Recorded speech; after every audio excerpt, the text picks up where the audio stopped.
y díjoles: de cierto os digo, no puede el Hijo hacer nada de sí mismo, sino lo que viera hacer al Padre, porque todo lo que Él hace, esto también hace el Hijo juntamente. Padre, en el nombre de Jesús te pido que tú bendigas tu palabra. Gracias por la bendición que nos das de estar aquí, Señor amado, en Montesión. Te pedimos, Dios, que tú bendigas a mis hermanos, Dios, en sus corazones, sus vidas. Háblanos en esta hora, ayúdanos a entender estos principios maravillosos en otra dimensión. Señor amado, Dios, a aprender a tocar el arpa para aceptar tu gobierno en nuestras vidas, Señor amado, por el nombre de Jesucristo. Bendice a mis hermanos que vayan a ver esta grabación en internet en los siguientes días, que sea de bendición para ellos.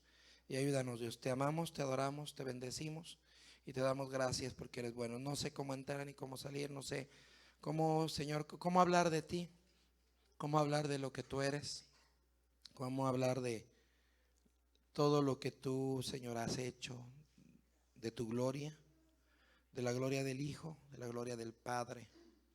¿Cómo compartirlo, Señor? Si tú no vienes y nos enseñas. Espíritu Santo, enséñanos, háblanos, unge mi vida y háblanos, tócanos. Toca a Montesión, a mis hermanos, para que puedan apoyar la prédica, para que podamos recibir la palabra en el nivel que tú quieres que la recibamos y podamos, Señor, vivirla también. Te lo ruego y te lo pido en el nombre de Jesús. Amén. Amén. Pueden sentarse. ¿Sí?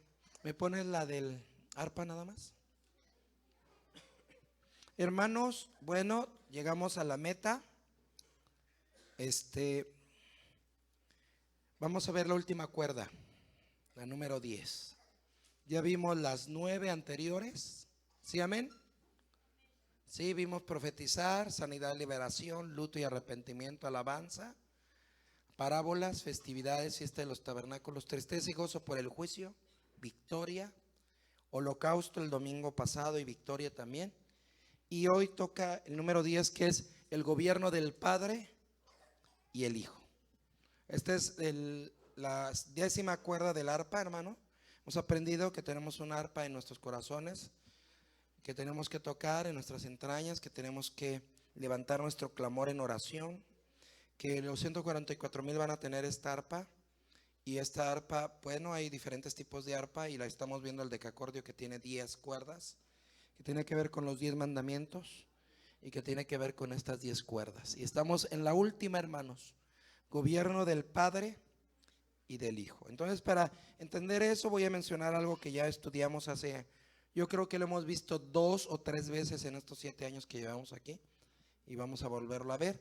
La primera parte, para después unirlo con algo que no he compartido y que ustedes no han visto aquí, que no hemos visto. Juan 5:19 dice, ya lo leímos: respondió entonces Jesús y díjoles: de cierto, emet, emet, amén, amén, de cierto os digo. Aquí es cuando quiere recalcar algo, amén. En ocasiones dice de cierto os digo, una vez, pero cuando dice de cierto es amén, amén, emet, emet, amén. Y aquí el Señor lo dice, es para recalcar, reafirmar, decir que lo que viene a continuación, hermano, es doblemente verdadero. Dios te bendiga. Doblemente verdadero. Entonces, de cierto os digo, doblemente verdadero. No puede el Hijo hacer nada de sí mismo, sino lo que viene a hacer al Padre, porque todo lo que Él hace, esto también hace el Hijo juntamente. Amén. No puede el Hijo hacer nada de sí mismo. El Hijo de Dios, hermano, la segunda persona de la Trinidad, con poder, con gloria, se manifiesta en la transfiguración, siendo igual a Dios, pero no tuvo por usurpación ser igual a Dios, sino que se anonadó a sí mismo. Y Él, hermanos, dicen, el Hijo habla de sí mismo, no puede hacer nada de sí mismo. Qué humildad. Porque hoy el grito del mundo es, tú puedes solo, no necesitas a nadie, no necesitas que nadie te diga nada, no necesitas a tus padres, no necesitas a tus hermanos, no necesitas la iglesia, no necesitas pastores, no necesitas nada.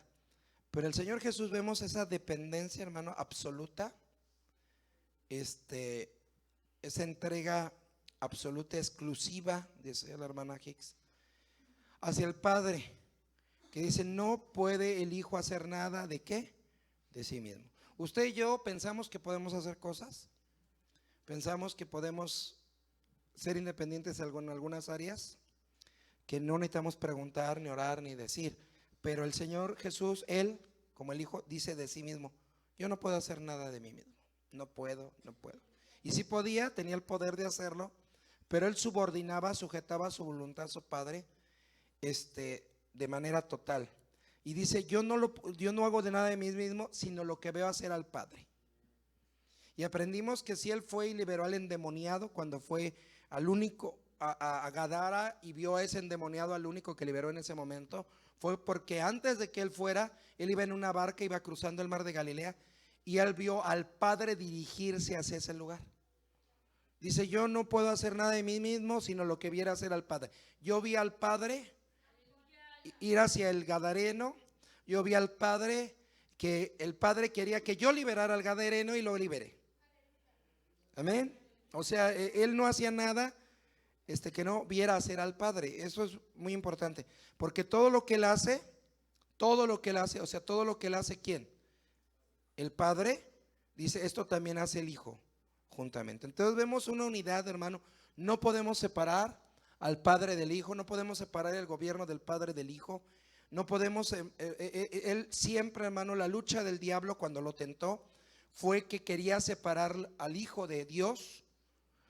Al Señor Jesús lo quería separar de su Padre, diciéndole: hazte independiente, dile a estas piedras que se conviertan en pan, sírvete a ti mismo. Bueno, no te quieres servir a ti mismo. Bueno, arrójate del templo y pídele a los ángeles que vengan a servirte a ti. O sea, no te sirvas a ti mismo. ¿No quieres? Bueno, pide que otros te sirvan a ti. Y el Señor Jesús dijo: no tentarás a Jehová tu Dios. ¿Sí?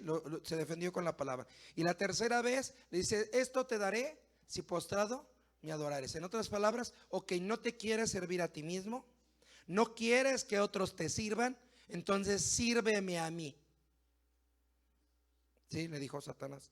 Y el Señor Jesús dijo: solo a tu Dios adorarás y a Él solo servirás.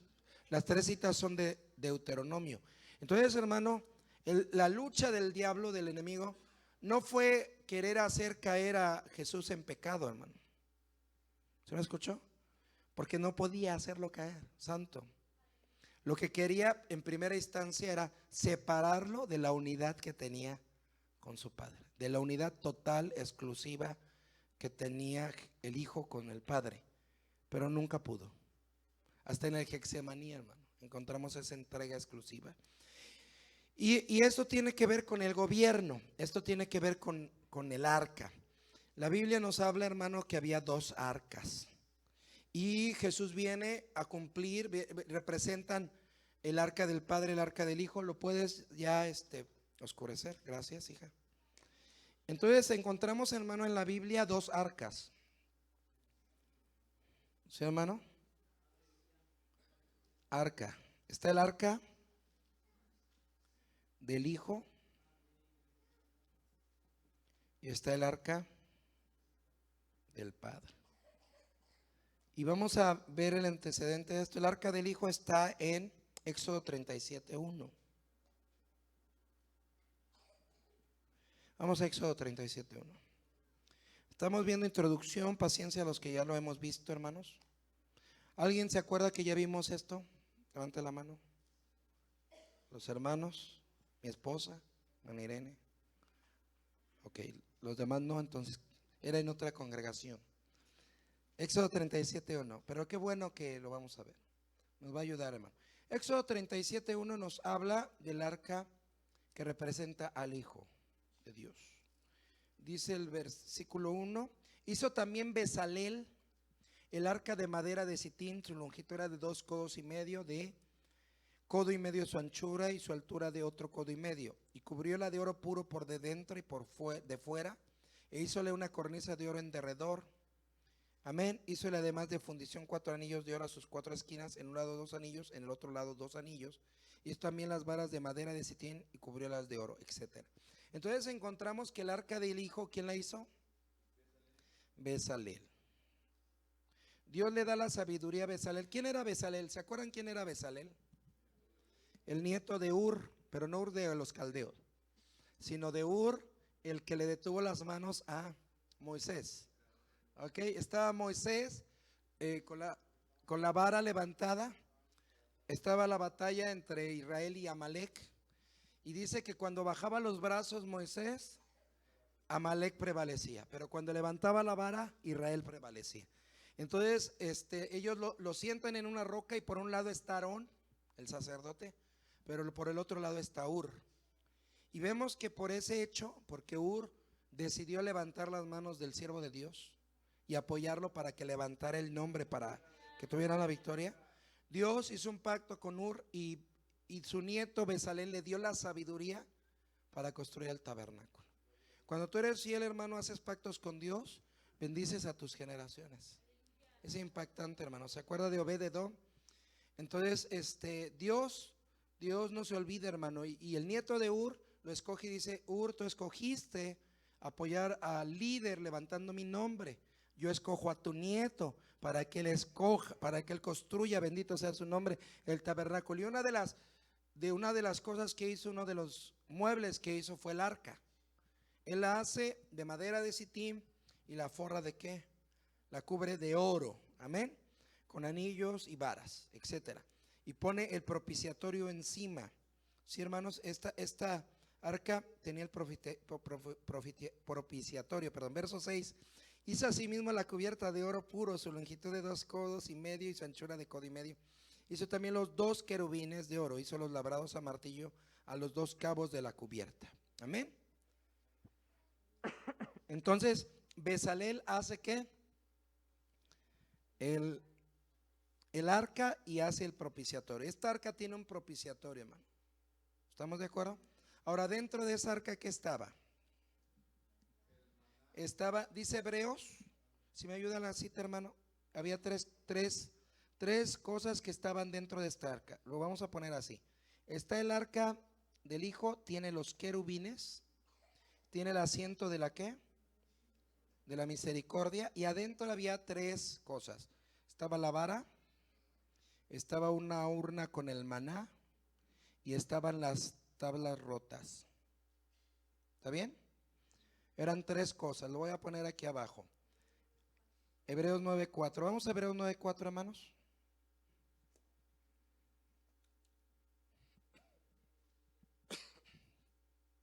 Hebreos 9:4. Gloria a Dios.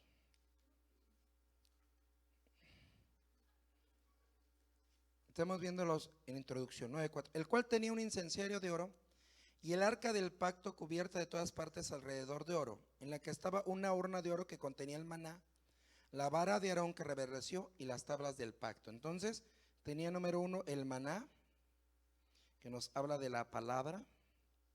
Tenía que la vara de Aarón, que nos habla del nombre, y tenía la ley rota, las tablas rotas. Voy a poner tablas rotas, que es la ley.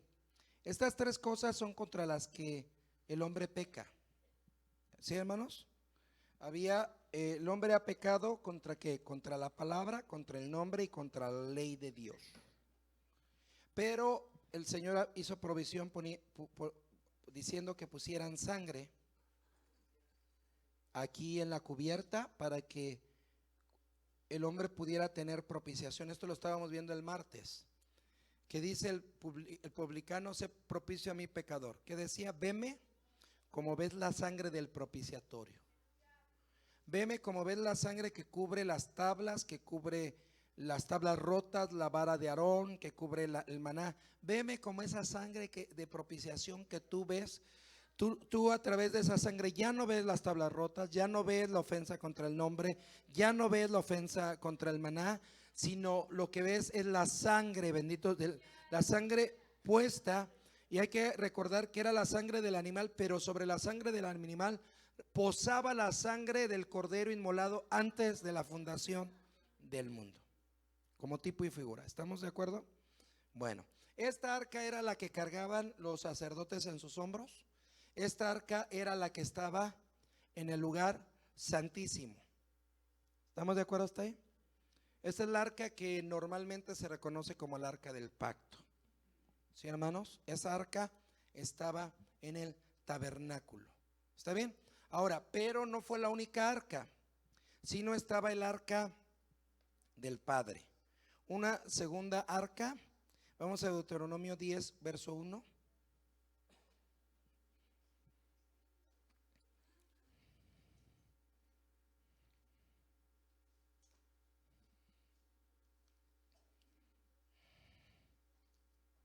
Deuteronomio 10,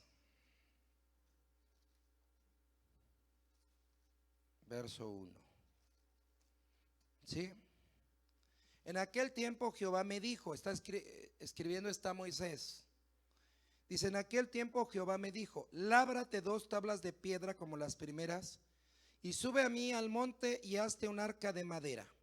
Y escribiré en aquellas tablas las palabras que estaban en las tablas primeras que quebraste, y las pondrás en el arca. E hice un arca de madera de sitín, y labré 2 tablas de piedra como las primeras, y subí al monte con las 2 tablas en mi mano. Amén, hermano. ¿Sí? Verso 4, y escribió en las tablas conforme a la primera escritura las 10 palabras que Jehová os había hablado en el monte de en medio del fuego el día de la asamblea, y diómelas Jehová. Entonces hay una segunda arca, hermano, y es el arca de ¿quién? Del Padre. El arca del Hijo, el arca que hizo Bezalel, era un arca de ¿qué? De madera, cubierta de ¿qué? De oro. Aquí en Deuteronomio 10, 1 nos habla de la segunda arca. Esta segunda arca, hermano, es un arca de ¿qué material? Solo de madera, de sitín. No está cubierta de oro. ¿Quién la hizo? Moisés. ¿Sí, hermanos? ¿Por qué la hizo? Porque él, las primeras tablas, ¿quién las rompió? Moisés. Él desciende del monte, hermano, está 40 días, 40 noches. Desciende del monte y ve al pueblo. ¿Qué está haciendo el pueblo? Pecando, está adorando al becerro de oro, pero además está fornicando, está haciendo dice, están jugando, pero realmente era una orgía. ¿Sí, hermanos? Moisés desciende y dice, ¿quién es por Jehová? Y corren los levitas. Pero él, del enojo que sintió al verlos, hermano, pecar, toma las tablas y las rompe. La rompe, hermano. Dios no le dijo que la rompiera. Dios no le dijo, ¿sabes qué? Rompe las tablas, los vas a ver, y cuando los veas las rompes de puro coraje. Así como usted de puro coraje el domingo no viene. De puro coraje no voy a la iglesia. ¿Sí? O de puro coraje no le hablo, no le contesto el mensaje.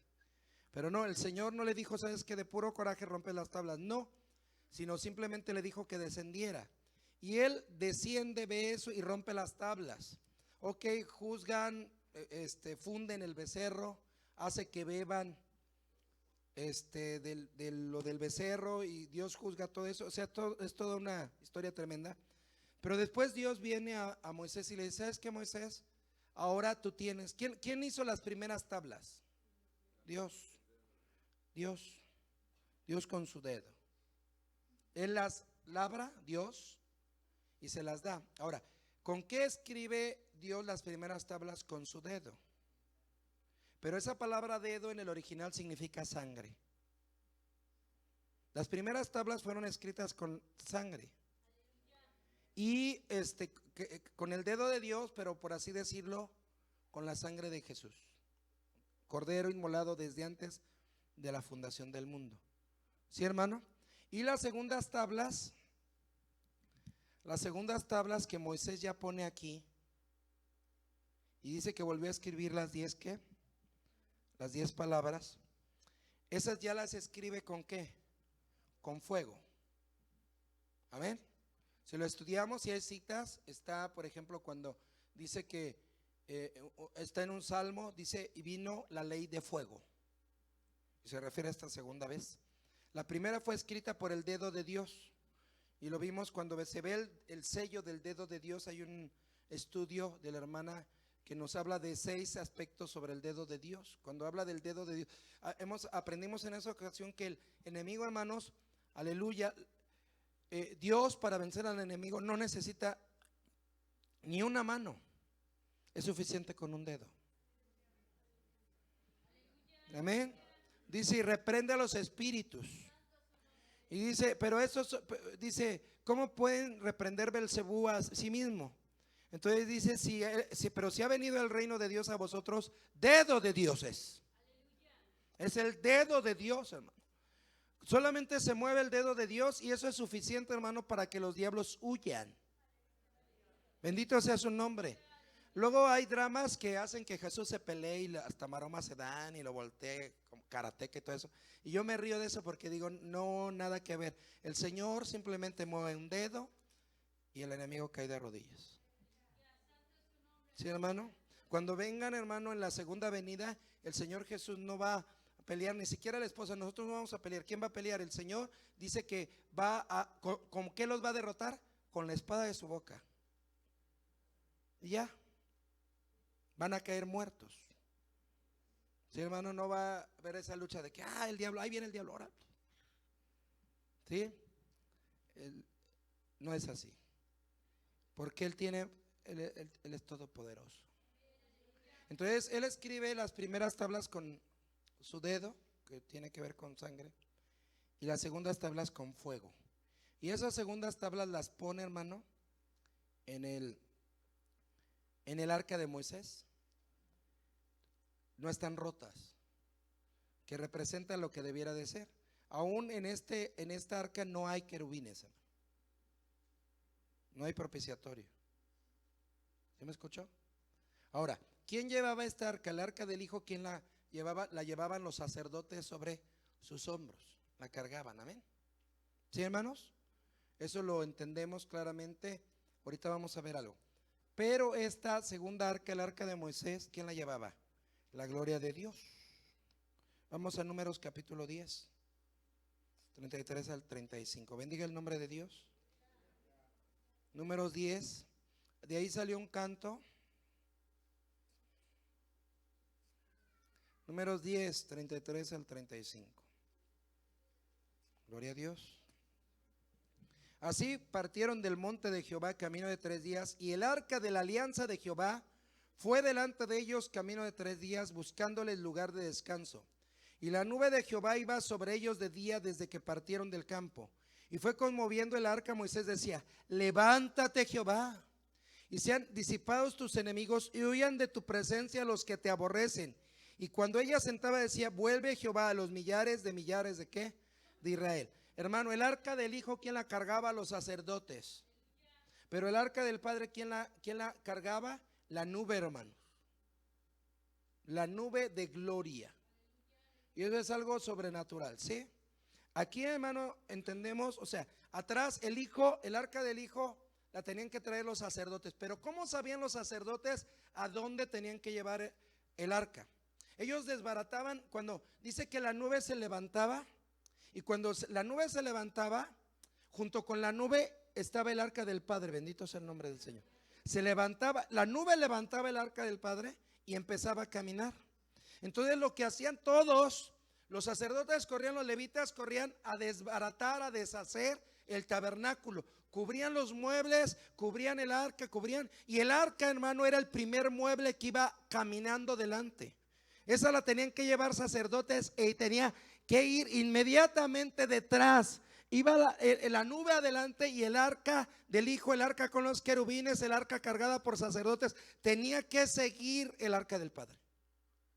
Era inevitable, era indispensable.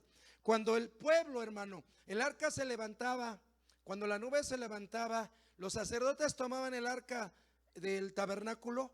Todos tenían que desbaratar sus tiendas, sus casas, todo, y decían: vámonos, vámonos. Si estaban sembrando un jardincito, si estaban haciendo una cosita, lo que fuera, hermano, en ese momento recogían las cosas y vámonos. Tenemos que seguir el arca. Tenemos que seguir la presencia de Dios. Tenemos que seguir la gloria de Dios, hermano. Era inevitable. A veces hay cristianos que son ligeros en criticar a Israel y decirles: no, qué tremendo, cómo murmuraron, cómo se quejaron, cómo no llegaron a Canaán, hermano. Pero cuando te pones en su lugar y tú vives lo que ellos vivieron, eso es otra historia. Imagínate que tú ya estás en tu casa acomodado y todo, y el Señor dice, levántate y vámonos. Y en ese momento, o sea, no era de que vamos a esperar una semana, vamos a esperar a que termine el año. No, no, no, no. Vámonos. Y empezaba a caminar. Y era una ley, era regla que los sacerdotes tomaran el arca del pacto, el que estaba dentro del tabernáculo, y tenía que seguir ¿a quién? Al arca del Hijo. Eso representa que el Hijo de Dios siempre seguía lo que hacía el Padre. Por eso el que marcaba el camino era el arca del Padre, y iba siguiendo el arca del Hijo, iba siguiendo. Cuando ya la nube se asentaba, el arca del Padre se asentaba, entonces los sacerdotes tomaban el arca del Hijo, la metían en el lugar, por así decirlo, en el lugar santo, santísimo, hacían el tabernáculo y la dejaban en medio y todo el pueblo tenía que acomodarse alrededor del tabernáculo. Vivían alrededor, hermano. O sea, era por así decirlo, estaba en medio. El arca del pacto estaba en medio de todo el pueblo. ¿Sí, hermano? ¿Puede bendecir a Dios? Eso es muy importante. ¿Por qué? Porque si no entendemos esto, no vamos a entender lo que sigue, hermano. O sea, el Señor Jesús nunca hizo lo que quiso. Vemos, no sanó a todos los ciegos de Jerusalén de la época, sino sanó a los que el Padre le indicó. Bartimeo, les he dicho, está la película de Jesús según el Evangelio de Lucas, y hay ciegos de un lado del camino, hay ciegos del otro lado del camino, y solamente Bartimeo se levanta y le dice: Jesús, hijo de David, ten misericordia de mí. Y de todos los ciegos que hay ahí, solamente sana uno, a Bartimeo. ¿Por qué? Porque él, hermano, hay que entender esto: el Señor Jesús no se mueve por necesidad, no se movió por necesidad. ¿Por qué se movió? ¿Qué movía al Señor Jesús? No lo movía la necesidad, hermano, de la gente, lo movía la voluntad de su Padre. ¿Puede dar un aplauso al Señor? Si no entiende esto, hermano, lo que sigue va a pasar de noche. Él no dice: yo no puedo hacer nada de mí mismo. El Hijo no puede hacer nada de sí mismo. Solamente lo que veo hacer, ¿a quién? Al Padre. Yo veo que el Padre hace esto, yo veo que el Padre hace esto, yo lo voy a hacer. Ahora, ¿quién está en nuestros corazones, hermano? ¿Quién está en nuestros corazones? Jesús. ¿Quién debiera? Por eso tenemos que llegar a la estatura del varón perfecto. ¿Por qué? Porque cuando yo acepto el gobierno de Dios en mi vida, ¿quién está en mi corazón? Cristo. ¿Quién, en otras palabras, quién está? El arca del Hijo en mi vida, el arca del Hijo en mi corazón, el arca del Hijo gobernando mi vida. Y entonces, si el arca del Hijo está en mi vida, lo único que me queda a mí, bendito sea su nombre, es seguir la voluntad del Padre. No puedo evitarlo, no puedo. Jesús está en nuestro corazón. No lo veamos ahorita como el arca, pero Jesús está en tu corazón. No lo puedes llevar a un baile a Jesús, hermano. No lo puedes llevar a una cantina a tomar, no lo puedes llevar a pecar, porque Jesús está en tu corazón. Ahora, cuando has crecido y se forma la estatura, ya tienes el arca del Hijo, el gobierno del Hijo sobre tu vida. Y si es real que Jesús es tu Señor, no solo tu Salvador. Se supone, creemos que todos los que estamos aquí tenemos a Jesús como nuestro Salvador, pero una cosa es que sea tu Señor. Y cuando Él es tu Señor, cuando el arca de Él gobierna tu vida, entonces tú sigues la voluntad del Padre, inevitablemente. Lo único que te interesa es la voluntad del Padre, la voluntad de Dios. Porque lo que se mueve dentro de ti, que es el Hijo de Dios, bendito sea su nombre, tiene que seguir al Padre. Por eso dentro de ti podrá haber un aspecto de tu carne. Por eso entiendo a David que decía: mi alma tiene sed de ti, mi carne te anhela. Sabes que tengo carne, pero aún en mi carne hay alguien que gobierna en mi vida, y eso que gobierna en mi vida tiene que seguir al Padre, tiene que seguir al Señor. ¿Sí me escuchó? Entonces, hermano, ahí tenemos que ver qué es lo que queremos. ¿Cuántos quieren hacer la voluntad de Dios? Pues para hacer la voluntad de Dios tienes que hacer primero la voluntad del Hijo de Dios. ¿Sí me expliqué? Y el primer lugar donde se va a hacer la voluntad de Dios es dentro de tu vida. Se está formando un tabernáculo Amén. Y el Señor quiere poner el arca, pero en medio de tu voluntad, de mi voluntad, y que obedezcamos. ¿Sí me expliqué? Gloria a Dios. Entonces, hermano, eso es lo que habíamos estudiado, pero ahora vamos a ver otras cosas. Estamos hablando del arpa. Es bien interesante cuando uno estudia esto, porque la Biblia nos habla de estas dos arcas más adelante. En el tabernáculo está, le dice el Señor, hazlo como a Moisés, hazlo como viste que, como te fue mostrado en el monte, como viste el tabernáculo en el cielo. Y lo hace en forma de cruz. Y Moisés ve todo el tabernáculo, amén. Pero David, hermano, ¿qué ve? El trono del Hijo. Él ve esta parte, donde 24 ancianos, Apocalipsis capítulo 4, no lo vamos a ir ahí, pero donde 24 ancianos y 4 seres vivientes lo adoran día y noche y le dicen, santo, santo, santo, santo, santo, santo. Y entonces ve esta parte. Moisés, hermano, ve toda la estatura, pero David ve ¿qué? La parte más alta. Ve la parte de ¿qué? Del arca, ve la parte del trono. Por eso David tiene un anhelo, hermano. Pero estamos hablando que él lo que ve es ¿qué? La estatura de ¿quién? ¿De quién? Del Hijo. Vamos a 2 de Samuel 6:5. Alabe a Dios.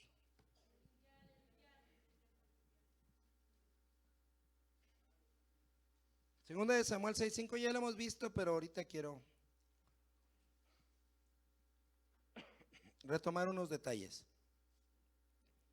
¿Sí, hermano? Segunda de Samuel 6:5.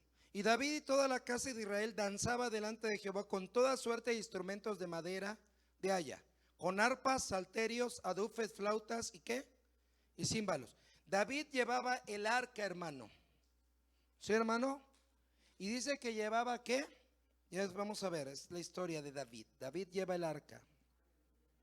¿Cuál arca lleva aquí? Es la del Hijo.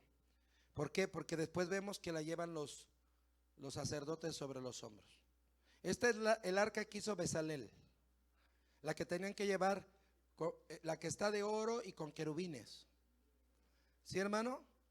¿Estamos de acuerdo? Alabe a Dios. ¿Sí, hermano? Está fresco y eso, pero pues hermano, échale ganas. Sí. Entonces dice el versículo 5, estoy en 2 de Samuel 6, 5 y 6. Dice el 5, que estaban tocando arpas. ¿Sí me escuchó? Ahora el 6, y cuando llegaron a la era de Enacón, Usa extendió la mano al arca de Dios y túvola porque los bueyes daban sacudidas, y el furor de Jehová se encendió contra Usa y hiriólo allí Dios por aquella temeridad y cayó allí muerto junto al arca de Dios. En este capítulo, aunque estaban sonando arpas, hermano, hay muerte. ¿Por qué hay muerte, hermano? Porque el arca no la llevaban dos aspectos. No la llevaban sacerdotes consagrados, sino dice que iban en una carreta con bueyes, ¿no? Y no había sangre, no había sacrificio. Hermano, esto nos enseña algo. Lo están grabando y lo van a escuchar en internet. A mí esto me enseña algo. Yo no puedo sustituir la sangre por la oración del arpa.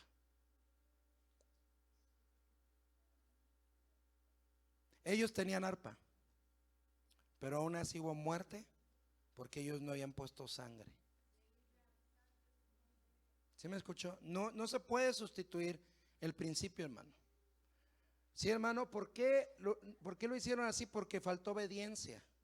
Tú no puedes sustituir, podrás decir, no puedes, por ejemplo, haber pecado el sábado, el viernes y llegar el domingo o el viernes al culto de oración del arpa y orar en oración del arpa y decir, no, pues ya yo empiezo a gemir. ¿Sabes qué? Aunque toques de tus entrañas el arpa, ¿qué crees? Eso no va a ser recibido porque no hay sangre de por medio. Tiene que haber sangre. Ellos estaban tocando el arpa, estaban llevando el arca, estaban llevando el gobierno de Dios y hubo muerte. ¿Sí, hermano? Hay gente, hermano, que ¿por qué nosotros cuando llegamos al culto doblamos las rodillas para orar? Porque estamos poniendo el sacrificio, estamos pidiendo sangre que cubra nuestra vida, nos estamos metiendo debajo de la sangre de Jesús para que aleje la muerte. ¿Por qué? Porque no me puedo presentar delante de su presencia, delante de su trono, delante de su gloria con mi carne. Es con su sangre. Si no me equivoco, hermano. ¿Sí? Si vamos a orar y empezamos, ¿no? Oye, ¿ya te arrepentiste? ¿Ya clamaste la sangre? Doy gracias a Dios. Me acuerdo del copastor de allá de Zaragoza, fue mi maestro, y él dice que los levitas iban a ensayar, era un ensayo, hermano, y los levitas iban a ensayar, y le dice, se los he comentado, y uno de los levitas le dicen, te toca orar, al que tocaba la batería, te toca orar. Y él dice sí, y lo primero que hace es tomar de las manos, se toman de las manos, y él dice, Señor, ahora que estamos en tu presencia, te doy gracias porque estamos en tu presencia. Y el copastor se acerca con toda la autoridad, hermano, y le dice, hijo, te equivocas. ¿Cómo dices que estás en la presencia de Dios y ni siquiera has clamado la sangre de Jesús? Vienes de la calle, no te has parado en toda la semana en el templo. ¿Qué has visto con tus ojos? ¿Qué han escuchado tus oídos? ¿Qué ha hablado tu boca? ¿Qué has hecho todos estos días? ¿Qué venías escuchando en el autobús? ¿Y quieres pararte delante de la presencia de Dios? Necesitas la sangre de Jesús. Sí, hermano, es un principio. Y aquí está. Ellos tenían arpas, pero las arpas no eran suficientes.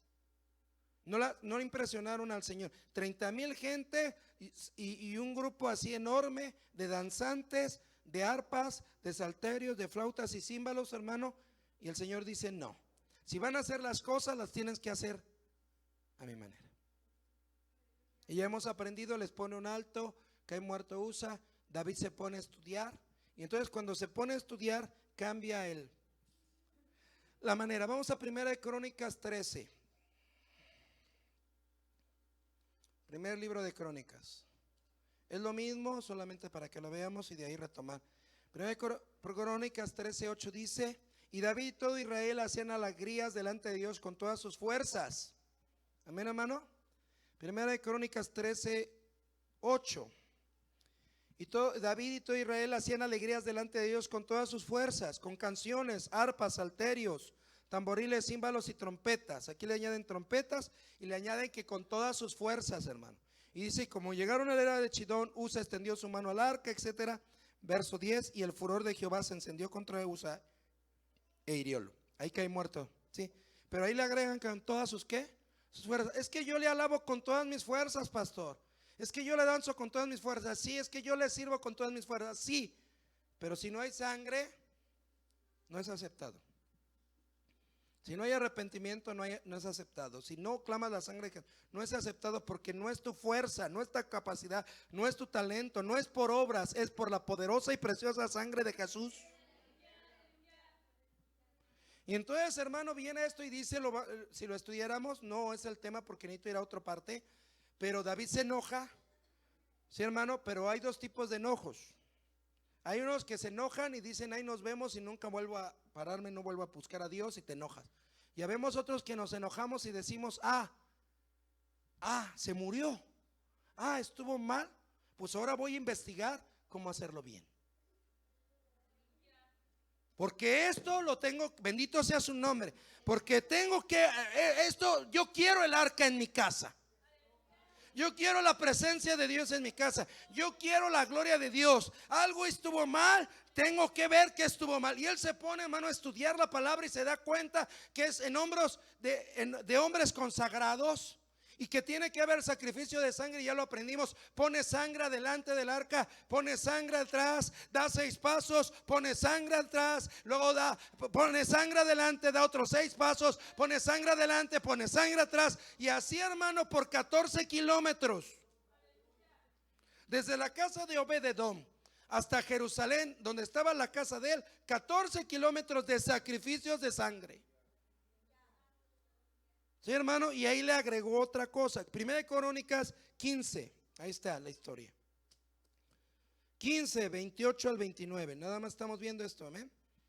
Dice, de esta manera llevaba todo Israel el arca de Jehová. Aquí ya lo hizo bien, ya puso sangre delante, puso sangre detrás, ya lo llevan los sacerdotes, amén. De esta manera llevaba todo Israel el arca del pacto de Jehová, con júbilo y sonido de bocinas, trompetas, címbalos y al son de salterios y arpas. Y como el arca del pacto de Jehová llegó a la ciudad de David, Mical, hija de Saúl, mirando por una ventana, vio al rey David que saltaba y bailaba y menospreciólo en su corazón. Sí, hermanos, entonces aquí vemos que ya lo hace de la manera correcta. Primera de Crónicas 15, 28 y 29, el pasaje nos habla que hacía sacrificio de sangre, nos enseña que también llevaban los sacerdotes, hermano. ¿Puede bendecir el nombre de Dios? Está en el versículo 25, David pues y los ancianos de Israel y los capitanes de millares fueron a traer el arca del pacto de Jehová de casa de Obed-edom con alegría. Hermano, había muerto uno, pero él va con alegría después. Y ayudando Dios a los levitas que llevaban el arca del pacto. Dice que ayudando Dios. ¿Quién los ayudó a cargar el arca? Hermano, hay que entender esto, que hay un muerto. Mire, esto es delicado. Alabe a Dios. Se hace tan fácil hablar de esto. Se hace tan fácil decir tantas cosas, pero hay que entender una cosa. No estaban llevando el arca del Padre, hermano. Estaban llevando el arca del Hijo y hubo un muerto. Imagínense cuando llevaron el arca del Padre. ¿Sí me explico? Si en el arca del Hijo, hermano, hay misericordia, ¿no? Y hubo un muerto, porque lo estaban haciendo ¿a qué? A su manera. Pero David se encargó de que Salomón, cuando trasladara el arca del Padre, lo hicieran de manera correcta. Aprendieron con esto.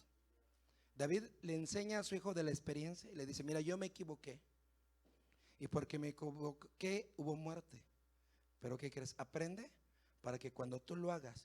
Yo traje el arca del Hijo. Yo traigo el arca de Bezalel, yo traigo el arca que tiene el propiciatorio, pero tú vas a traer el otro arca, vas a hacer el templo, y en el templo va a estar el arca del Padre. Aprende de mi error para que tú lo hagas bien. ¿Sí me escuchó, hermano?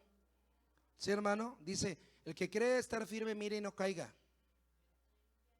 Aprende de los errores de los demás. De todos aprendemos lo que debemos de hacer y lo que no debemos de hacer. Y David le enseña a Salomón y le dice, sabes que yo lo hice así, pero después aprendí que era de esta manera. Hubo sacerdotes consagrados, dice 26, y ayudando Dios a los levitas que llevaban el arca del pacto de Jehová, me gusta, sacrificaban 7 novillos y 7 carneros. Y David iba vestido de lino fino, y también todos los levitas que llevaban el arca, asimismo los cantores, Kenanías, etcétera. Y dice que había el arpa. El arpa nos ayuda a aceptar el gobierno de Dios, hermano, pero no sustituye la sangre de Jesús, no sustituye el sacrificio de sangre. Pero cuando ya has puesto la sangre, cuando ya has puesto arrepentimiento, cuando ya te has puesto a cuentas con el Señor y empiezas a clamar con ese clamor del arpa, bendito sea su nombre, el Señor empieza a poner su gobierno. ¿Qué es gobierno, hermano? ¿Qué es el arca? El gobierno de Dios. ¿Qué es el gobierno de Dios? Que vas a hacer lo que Dios dice. No puede ser posible que uno que está orando en la oración del arpa, saliendo, vaya a hacer lo que, disculpe la palabra, lo que se le ocurre, lo que se le pega la gana. No puedes. Si ya estuviste, hermano, ya estuviste en su presencia, clamaste con el arpa. Domingos pasados hemos tenido oración, bendito sea su nombre. El Señor ha descendido. En parte de esa oración es que Dios imparte su gobierno y dice, yo quiero que camines por aquí, yo quiero que hagas esto, que vivas de esta manera. No es posible que sigas viviendo de la misma manera, haciendo lo que tú quieres. Estás rechazando el gobierno de Dios. El arpa, la oración del arpa, ese clamor te prepara para que aceptes su gobierno. ¿Sí, hermano? ¿A quién le cuesta trabajo aceptar la voluntad de Dios, el gobierno de Dios? Si te cuesta trabajo, ora más, hermano. Porque la oración no es para que convenzas a Dios de que haga lo que tú quieres. La oración es para que te convenzas a ti de hacer la voluntad de Dios, para que transformes. Y parte de eso te ayuda. No puedes orar mucho, ayuna para que ores. Y al ayunar eso te va a ayudar para que hagas la voluntad de Dios. ¿Puede bendecir al Señor? Y cuidado, hermano, aquí un paréntesis, dice: como el arca del pacto de Jehová llegó a la ciudad de David, Mical, hija de Saúl, mirando, era su esposa, amén, mirando por una ventana. Cuidado, familias. Si tú ves algo que no entiendes, no te burles. Porque Mical, hermano, lo que hizo fue burlarse, y porque se burló fue estéril el resto de su vida, nunca tuvo hijos. Y a veces hay cristianos, seres humanos estériles, porque han despreciado al Espíritu Santo. ¿No te das cuenta que lo que está tocando a una persona, aunque tú no lo hayas vivido, tú no lo sientas, es el poder del Espíritu Santo? Por eso debemos de tener cuidado. A veces criticamos la experiencia de otro, hermano. Si Dios está tratando con la vida de otro de esa manera, ¿quién eres tú, hermano, para criticar lo que Dios está haciendo en la vida de esa otra persona? Sí, hermano, ¿por qué? Porque pienso que tiene que ser así siempre. Es que tiene que ser así siempre. Hay iglesias, por ejemplo, que solamente oran y los avientan para atrás y caen para atrás. Sí, hermano, y es lo que es su experiencia. Y entonces, hermano, cuando ven que alguien se sacude, dicen: ah, no, eso no es de Dios. Oye, caer para atrás sí es de Dios, pero estremecerse no es de Dios.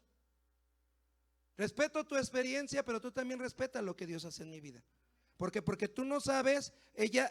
Mical, murmuró, se burló, lo menospreció. ¿Dónde dice? Ni siquiera lo pronunció, hermano. Lo menospreció en su corazón. ¿Y qué sucedió? Quedó estéril el resto de su vida. Entonces tenemos que respetar el Espíritu Santo. ¿Está bien? Y ahora vamos a la segunda parte. ¿Está claro? Bueno, ahí mismo, Primera de Crónicas 16:5, a la vuelta. ¿Qué estableció David? Delante del arca del hijo, delante del arca de Bezalel, delante del arca que tenía la sangre, delante del arca que tenía el maná, que tenía la ley rota y que tenía la vara de Aarón. Dice Primera de Crónicas 16:5. Asaf el primero, el segundo después de Zacarías, Jehiel, Simiramot, Jehiel, Matitías, Eliab, Benaías, Obed-edom, aquí está Obed-edom, Jehiel con sus instrumentos de salterios y arpas, mas Asaf hacía sonido con címbalos. Entonces, hermano, después de llevar el arca a su casa, con sacrificios, con consagración, entonces puso una adoración total, diaria, completa de alabanza, y entre ellos estaba el arpa. ¿Qué hace la oración del arpa, hermano? Nos ayuda a aceptar el gobierno del Hijo de Dios. ¿Puedes bendecir a Dios? Les sigo al siguiente punto, ya los dejo que se vayan a dormir. Pues alabe a Dios. Sí, hermano, ya no se duerma noche. Los sábados no les digo. Amén. Entonces, hermanos, denle un aplauso al Señor porque lo que sigue no lo ha oído.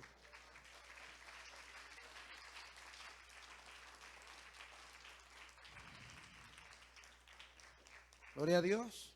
Voy a decir cosas nuevas, así que le conviene estar alerta. El arca del hijo de Bezalel es llevada, hermano, del tabernáculo a la casa de David, y David pone alrededor del arca del hijo adoración día y noche. Adoración día y noche. Levitas adorando día y noche sin público, sin congregación. Porque Dios ahí David establece que la alabanza y la adoración no es para el pueblo, es para Dios. No había un pueblo que aplaudiera, que no gritara, que danzara. Eran ellos alabando y bendiciendo el nombre de Dios. Sí, hermano, los levitas que pudieran vivir esto en sus ensayos, hermano. Sin gente, sin congregación, que pudieran subir a la presencia de Dios. Bendito sea el nombre del Señor. Sería algo especial. Pero esta arca, así sucedió. David, hermano, quería llevar el arca del Padre. Él quiere hacer el templo, pero Dios le dice no. Qué tremendo. porque derramaste sangre, ¿se acuerda? Le dijo, tú no la vas a hacer. ¿Se acuerda que el Señor lo visita? Qué tremendo, hermano. Le dice, tú no lo vas a hacer, lo va a hacer tu hijo. Y en otras palabras, ya tienes el arca de mi hijo, ya tienes el gobierno de mi hijo en tu casa, pero el arca del Padre es más delicado, hermano.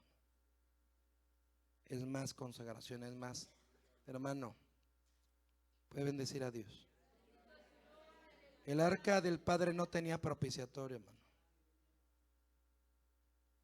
Y le dice, porque tanto derramaste la sangre, tú no la vas a llevar, la va a llevar tu hijo. Tú haz todos los preparativos, junta todos los materiales, porque Salomón, tu hijo, me va a hacer la casa y yo voy a llevar mi arca a ese templo.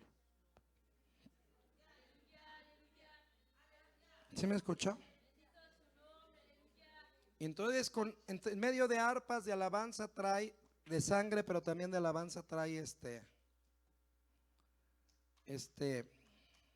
David el arca a su casa. ¿Cuántos dice que sacrificó? 7 y 7.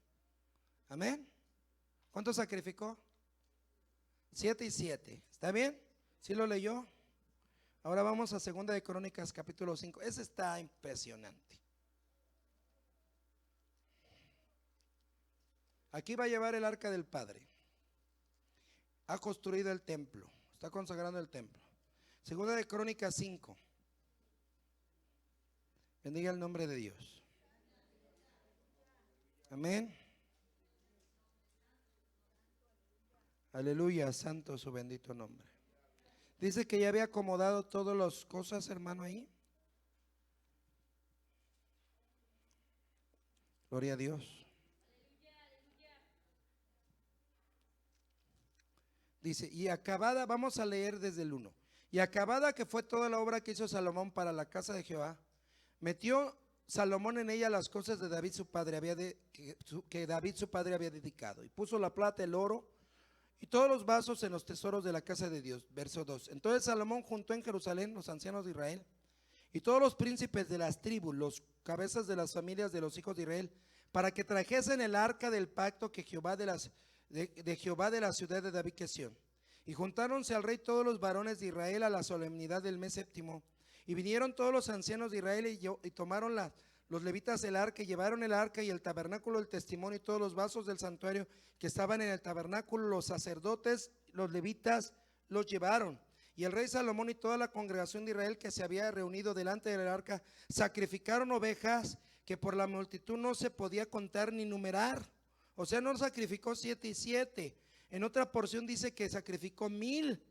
Y los sacerdotes metieron el arca del pacto de Jehová en su lugar, en el oratorio de la casa, en el lugar santísimo, bajo las alas de los querubines, pues los querubines extendían las alas sobre el asiento del arca y cubrían los querubines por encima así el arca como sus barras. E hicieron salir fuera las barras, de modo que se viesen las cabezas de las barras del arca delante del oratorio, mas no se veía desde fuera. Y ahí estuvieron hasta hoy. Verso 10, hermano, importante. En el arca no había sino las 2 tablas que Moisés había puesto en Horeb, con las cuales Jehová había hecho alianza con los hijos de Israel después que salieron de Egipto. Entonces, hermano, ¿de qué arca está hablando aquí? Del arca del Padre, que solamente tenía las tablas ¿qué? De la ley, que no estaban rotas. Sí, verso 11. Y como los sacerdotes salieron del santuario, porque todos los sacerdotes que se hallaron habían sido santificados y no guardaban sus veces, y los levitas y cantores, todos los de Asaf, los de Emán y los de Jedutún, juntamente con sus hijos y sus hermanos vestidos de lino fino, estaban con címbalos y salterios y arpas al oriente del altar, y con ellos 120 sacerdotes que tocaban trompetas. 13 y 14. Sonaban pues las trompetas y cantaban con la voz todos a una, para alabar y confesar a Jehová.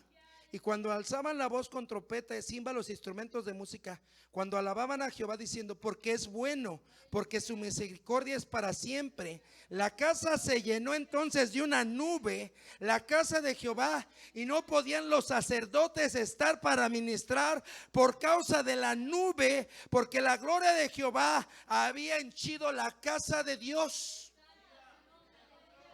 Santo sea su nombre. David prepara a su hijo, prepara a Salomón y dice, hazlo bien. Yo me equivoqué la primera vez. No hubo sangre de por medio, no hubo sacrificios de sangre. Lo jalaron con animales. Pero tú consagras sacerdotes, consagra levitas, bendito sea su nombre. Y además de eso, haz los sacrificios. Y si lo estudiamos, dice que hizo 1000 sacrificios, hermano. Que 7 y 7 hizo 1000 sacrificios. Eso fue, hermano, ríos de sangre. Él derramó. Y después de eso dice que cuando ya entró el arca al templo, al lugar santísimo, dice que había 2 querubines. Si lo estudia, no eran los querubines pequeños que estaban sobre el arca del hijo, viéndose uno frente al otro, sino eran unos querubines de pie enormes que con su ala tocaban la punta de la pared y con la otra tocaban en medio del arca, y el otro querubín tocaba de en medio del arca hasta la punta de la otra pared, hermano. Esos eran los querubines que estaban en el lugar santísimo del templo. Y dice que después de eso, hermano, ¿sabes qué pasó? Estamos hablando del arca del Padre.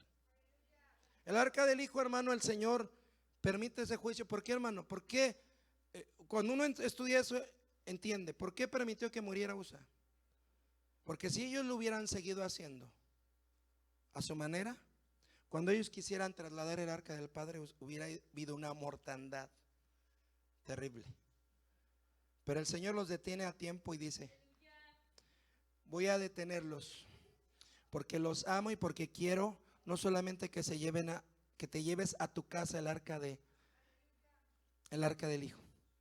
Quiero yo estar en medio de Israel. Me vas a construir un templo, me vas a construir, yo quiero morar ahí, pero quiero que lo hagas bien. Y cuando es trasladado, cuando sucede todo eso, dice que empiezan a alabar, hermano, porque su misericordia es para siempre. Antes que Josafat cantara, ¿de dónde lo sacó Josafat? ¿Se acuerda? Sí, glorificada Jehová, porque su misericordia es para siempre. Amén. ¿Y dónde lo aprendió Josafat? Con Salomón. Están iniciando, están en el templo, hermano, y empiezan, dice que los levitas, porque su misericordia, porque es bueno, porque su misericordia es para siempre, porque es bueno, porque su misericordia es para siempre. Y empezaron a levantar sus arpas, empezaron a levantar sus trompetas, empezaron a levantar sus alabanzas. Y dice que la gloria de Jehová, ni en el tabernáculo, ni en la casa de David, en el templo, la gloria de Jehová hinchó el lugar. Llenó el lugar que los sacerdotes no podían entrar para ministrar, bendito su nombre. No podían estar, estaba tal el poder de Dios, la gloria de Dios, que los sacerdotes no podían estar. ¿Alguna vez has sentido la gloria de Dios? ¿Alguna vez has sentido el poder de Dios? ¿Sabes por qué? Porque ha habido sangre. Ha habido alguien que ha tocado la fuente de los cielos y la sangre de Jesús se ha derramado. Y porque alguien ha levantado el arpa de sus entrañas, y el Señor escucha y dice, aquí hay un pueblo que me adora, que me ama, voy a visitarlos y voy a derramar mi gloria. Dice que derramó su gloria y no podían estar. Yo sé que usted ha vivido, los que tienen tiempo, nosotros hemos vivido también momentos en que la gloria de Dios ha estado, hermano. Y decía la pastora en la escuela dominical, cuando tú pruebas eso, te enamoras de Jesús y no te importa nada más. Elías, ¿me ayudas, por favor? Los levitas, no te importa nada más. Lo único que te importa es que es su gloria. Amén. Aquí dice, hermanos, que tenían arpas, que estaban sonando las arpas, las trompetas, y no podían ministrar por causa de la nube. Ahí fue al revés, hermano. ¿Sí lo ve? En el tabernáculo, ¿quién llevaba el arca? El arca del Padre. La nube. ¿Quién llevaba el arca? Póngame atención porque con ella ya voy a terminar. ¿Sí? Y no quiero que pierda esto. Está el arca del Hijo en medio y la nube está delante, levantando. Dice el canto, levántate y sean esparcidos. Levántate, Jehová. ¿Verdad? Está basado en ese texto. Cuando levántate Dame la menor.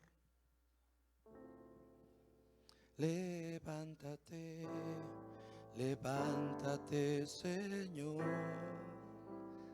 Levántate, levántate, Señor. Cuando el arca se levantaba, la nube lo levantaba y empezaba a caminar. Y Moisés lo cantaba después, o sea, no se levantaba con el canto de Moisés. ¿Te das cuenta qué misericordia del Señor? Porque primero les muestra lo que debe de ser. Se levanta la nube con el arca y entonces él empieza a cantar y dice: vámonos, vámonos. Y empiezan a seguir y el arca del Hijo sigue a la del Padre. Pero ya cuando está, el arca del Hijo ya está en Jerusalén. Amén. Y entonces llevan el arca del Padre y dice que la llevaron. Qué humildad del Señor. Y después de eso la llevan al templo. Y entonces, ¿qué falta, hermano? Ok, ya está el arca del Padre, ya está la alabanza, ya está el arpa, está todo. Ahora les voy a enviar mi nube. ¿Se me escuchó? Primero tenían la nube que llevaba el arca. Ahora el arca trajo la nube de gloria.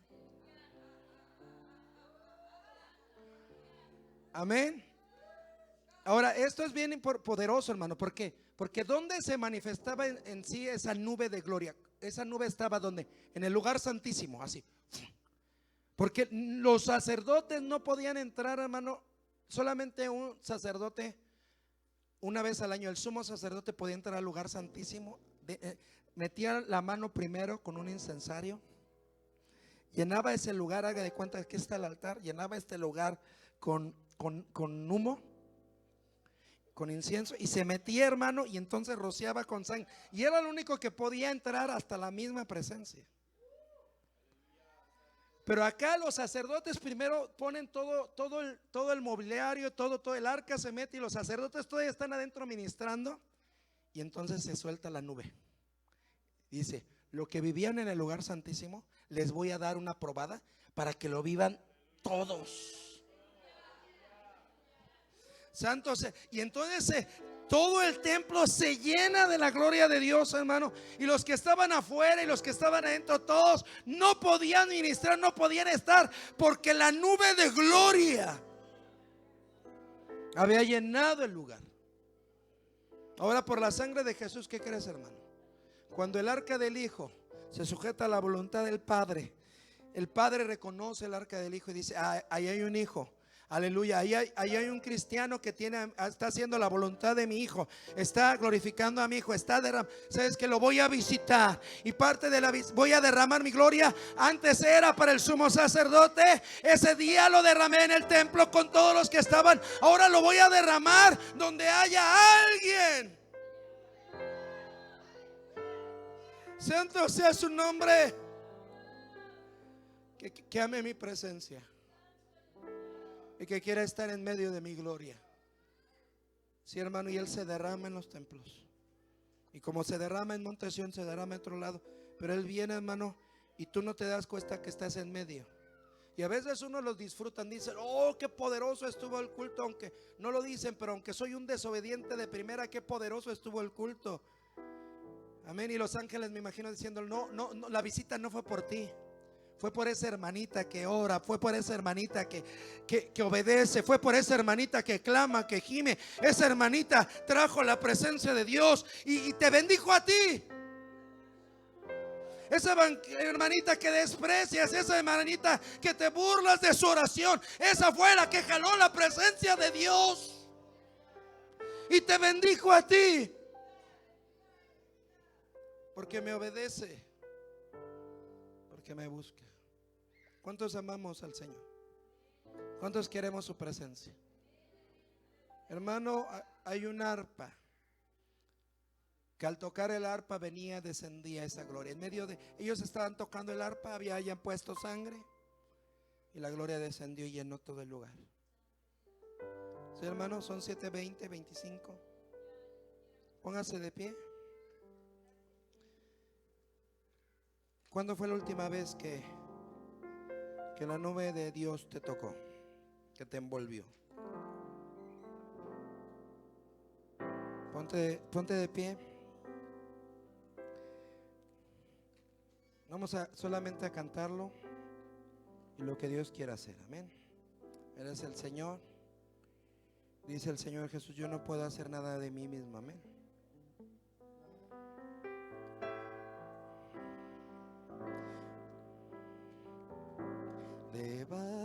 Levántate, levántate, levántate, Señor. Puede cerrar sus ojos, levantar sus manos. Levántate, levántate,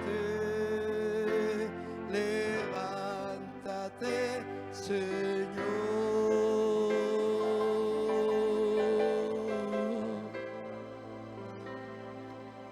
Tus enemigos se dispersen,